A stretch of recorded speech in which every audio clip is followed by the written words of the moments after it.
আমি যদি আপনাদের ফোন পাই, সারাদিনে আপনি কোথায় কোথায় গিয়েছেন সেটা দেখে আমি বলে দিতে পারবো। ইভেন আজকের নয়, আমি যদি চাই আরও 5 দিন আগেকার বা 10 দিন আগেকার, ইভেন 1 মাস আগেকার যদি কোথায় কোথায় গিয়েছিলেন সেটা দেখে আমি বলে দিতে পারবো। সেটা আপনারাও পারবেন। এই ভিডিওটা দেখার পর আপনারাও বলে দিতে পারবেন না কে কোথায় গিয়েছিল, কবে, কত তারিখ কোথায় গিয়েছিল, সেটা দেখে বলে দিতে পারবেন। সেটা কিভাবে, চলো দেখে নিই। প্রথমে ওই ব্যক্তির ফোনে গুগল ম্যাপটা ওপেন করবেন। গুগল ম্যাপটা ওপেন করার পর প্রথম উপরের দিকে ডান দিকে দেখবেন প্রোফাইল ফটো থাকবে, ওখানে হাত দিবেন। ওখানে হাত দেওয়ার পর ইয়োর টাইম লাইন বলে থাকবে, ওখানে হাত দিবেন।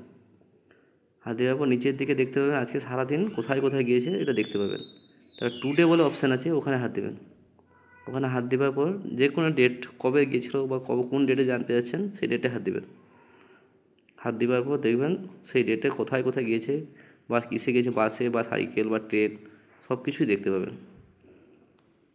ভিডিওটা যদি ভালো লাগে একটা লাইক করে শেয়ার করে দিবেন। এরকম ইনফরমেশন ভিডিও পেতে পেজটিকে ফলো করে দিবেন।